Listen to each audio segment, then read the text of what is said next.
समाज में धर्म के झगड़े चल रहे हैं, हमको क्लासरूम में बैठ के सेटल करना पड़ेगा कि ये बच्चा जब जाए तो उन धार्मिक झगड़ों में शामिल ना हो पाए। इवन को इन्फ्लुएंस भी करने की कोशिश करे तो उसको क्लैरिटी है, उसको इंटरनेट पे व्हाट्सएप पे भी कोई ऐसा मटेरियल मिले तो उसको क्लैरिटी रहे, नहीं I have understood it, this is rubbish, that we have to prepare for. धर्म के जाति के झगड़े हैं, क्षेत्रवाद के झगड़े हैं, क्रिटिकल नहीं है। 5000 साल पहले जिसने कुछ कह दिया उसी को माने बैठे हैं। नया करने की क्षमता पैदा नहीं हो रही है हमारे बच्चों में।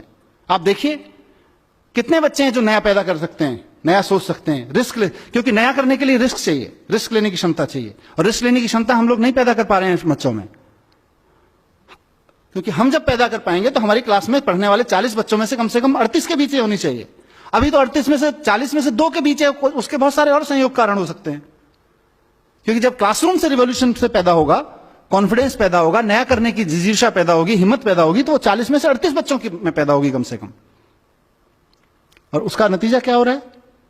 एक नेशन जो अपने आप में कॉन्फिडेंट नहीं है, एक सोसाइटी जो अपने आप में अपने थॉट्स पे कॉन्फिडेंट नहीं है, अपने थॉट्स के प्रति क्रिटिकल, अपनी कन्वेंशंस के प्रति क्रिटिकल नहीं है, कुछ नया करने की हिम्मत नहीं जुटा पा रही है।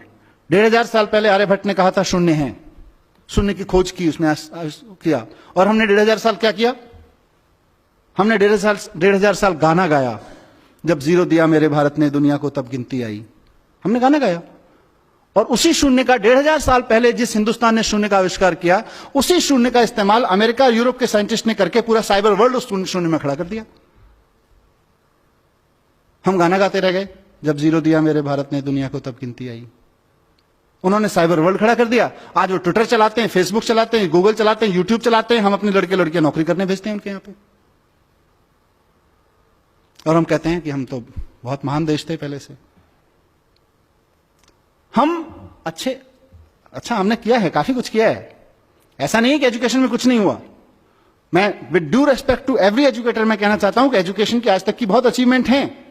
आज मैं अगर आपके सामने खड़ा होकर इस मंच से बोल पा रहा हूं और आप में से कोई इस बात को लेकर क्वेश्चन नहीं कर रहा है कि ये जो आदमी इतनी बड़ी बड़ी बातें यहां कर रहा है, इसका धर्म और जाति क्या है, वो एजुकेशन की अचीवमेंट है आज हमारे यहां।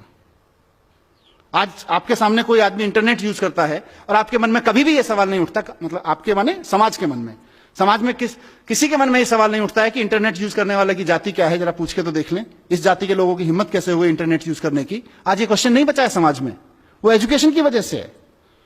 500 साल पहले गुलाम खरीदना और रखना या गुलाम की तरह बिकना समाज की स्वीकृति में था। आज कोई भी व्यक्ति इस बात को स्वीकार करने को तैयार नहीं है अपने सामने किसी गुलाम को बिकते हुए देखकर।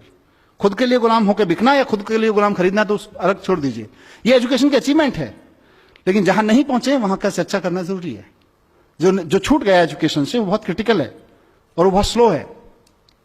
इसीलिए मैंने कहा हम अतीत के गुणगान में बहुत लग गए हैं। हिंदुस्तान की सबसे बड़ी प्रॉब्लम यही है कि हम अतीत का गुणगान बहुत करते हैं। हमारे यहां आर्यभट्ट हुए थे, अरे सर जी आर्यभट्ट हुए थे, उसके बाद हमने क्या किया? आर्यभट्ट तो होके चले गए। मुझे कई बार लगता है कि अगर आइंस्टाइन हिंदुस्तान में पैदा हुए थे तो हिमालय में एक मंदिर बना देते हम लोग उसका, और समझा रहे होते अपने बच्चों को 14 कोस की परिक्रमा है, सीधे चले जाओगे, पेट के बल लेट के जाओगे तो जल्दी साइंस समझ में आ जाएगी। पैदल जाओगे तो इतने दिन लगेंगे साइंस समझने में, हेलीकॉप्टर से चले गए तो इतने दिन लगेंगे साइंस समझने में। मैं किसी धर्म और किसी मान्यता का अपमान नहीं करना चाहता हूं, उनकी सबकी एक साइंस है। हमने अपनी साइंस के चक्कर में वो साइंस भी खो गई।